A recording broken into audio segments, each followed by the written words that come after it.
የዓለማችን ትልቁ ብዝሃ ህይወት መዳረሻም ነው አማዞን በብዙ የብዝሃ ህይወት በተጨማሪ ከዓለማችን ትልቅና ዝነኛ እንዲሁም ስምጥ ሸለቆ ያለበት በመሆኑ እንዲሁም ለብዝሃ ህይወት ወይም ለዓለማችን ወይ ለፕላኔታችን ያለው አስተዋጽኦ ቀላል አይደለም።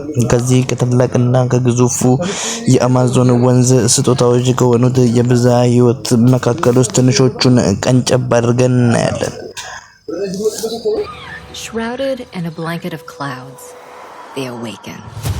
Their canopies of green glitter in the sun. Their wildlife start to slither, chirp, and growl. And one of the planet's richest ecosystems. ሰላም ውድ የደብሊው ቤተሰቦቼ እንዴት አላችሁልኝ? ዛሬም አስደናቂ ነው የአማዞን ወንዝ ሄደን ፈታ ያልን የተፈጥሮን አስደናቂነት እንመልከት። አብራችሁን ቆዩ እስከ ቪዲዮ መጨረሻ እንድትቆዩና ቪዲዮ ከተመቻችሁ ላይክ እንዲሁም ለቤቱ አዲስ ከሆናችሁ ሰብስክራይብ ማድረግ እንዳይረሳ የሁል ጊዜ መልእክታችን ነው። ወደ ቪዲዮ የአማዞን ወንዝ ተፈጥሮ ከየትኛውም የዓለም ክፍል ባለው ግዙፍና መጠነ ሰፊ ብዝሃ ህይወት እንዲሁም ኃይለኛና ወቅታዊ ጎርፍ የሚያስተናግድና በዓለም ሞቃታማ የዝናብ ደንን በመደገፍ ስፍር ቁጥር የሌላቸው ዝርያዎችን ያቀፈ ሲሆን ከነዚህም መካከል ልዩ የሆነ አሳ አጥቢ ተሳቢ አዋፋትና ሁሉም በወንዙ ህይወት ሰጪው ሀብት ጋር የተቆራኙ እንስሳትንም ይዟል። የአማዞን ወንዝ የተለየ ነገሩ ለደን መጨፍጨፍ ለብዝሃ ህይወት መዳከም ቦታ አይሰጥም። የአየር ንብረት ለውጥ ስጋቶችንም የሚፈጥርበት ውስብስብ ያልተበገረ ስነ ምህዳርም ነው። አማዞን ሰፊውና የዓለሙ ትልቅ ወንዝ በመሆኑ 20% የሚሆነውን የወንዞችን ውሃ የተሸከመም ነው። ይህም የፕላኔታችን የደም ቧንቧ ብንለው ማካበድ አይደለም። በአማዞን ውስጥ በጣም ከታወቁ እንስሳት እና ብዝሃ ህይወት መካከል የሚከተሉትን እናንሳ። አንደኛ፣ ካፓቢራ የበርሜል ቅርጽ ያለውና አጭር ጭንቅላት ያለው ሲሆን በሰውነቱ የላይኛው ክፍል ቀይ ቡናማ ፀጉር ያለው ከስር ደግሞ ወደ ቢጫማነት የተለወጠ የአይጥ ዝርያ ቢሆንም በግዝፈቱና በእጢዎቹ የተለየ ያደርገዋል። ሁለተኛ፣ የአንቲአር ዝርያዎች በአማዞን ውስጥ የሚገኙ አጥቢ ረጃጅም አፍንጫና ምላስ እንዲሁም የጉንዳንና የምስጥን ሞት የተለየ ዝርያ የሚያደርጋቸው አመጋገባቸው የምስጥና የጉንዳን ዝርያዎችን አሳዶ መመገብ መሆኑ ነው። ሶስተኛ፣ አናኮንደል በከፊል በውሃ ውስጥ የሚኖሩ ትልቅ የእባብ ዝርያ ነው።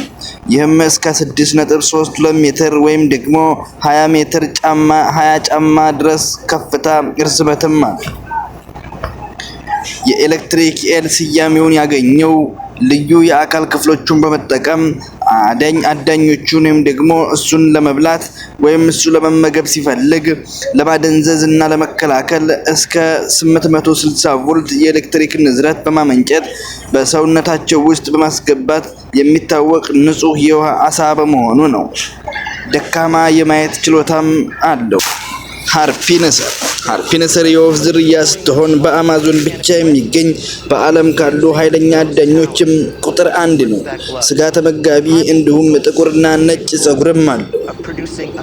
ትልልቅና በቀለማት ያሸበረቁ በቀቀኖች እንዲሁም ለውዝ የሚቆርጡበት ትልልቅና ጠንካራ ምንቃር ያላቸው ብዙውን ጊዜያቸውን በማህበራዊ ህይወት የሚያሳልፉ ናቸው። ማካው ሰባተኛዎቹ ደግሞ የሸረሪት ዝንጀሮዎች ናቸው።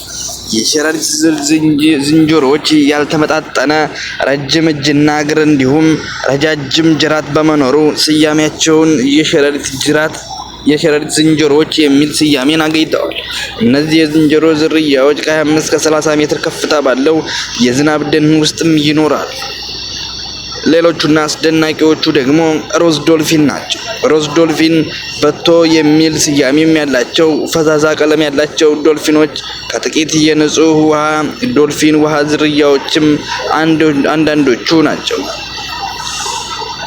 ስሎዝ በአዝጋሚ የአኗኗር ዘይቤ የሚታወቁት እነዚህ አጥቢ እንስሳት አብዛኛውን ጊዜያቸውን የሚያሳልፉት ከዛፍ እጅና እግራቸውን ወደ ላይ አንጠልጥለው ተዘቅዝቀው ወይንም ደግሞ እጅና እግራቸውን በማንጠልጠል ከዛፉ ጋር በመቆራኘት የመጨረሻዎቹ የአማዞን ወንዝ ውጤት የብዝሃ ሕይወት ውጤት የሆኑ ደግሞ መርዝ ዳር ትንቁራሪት ናቸው።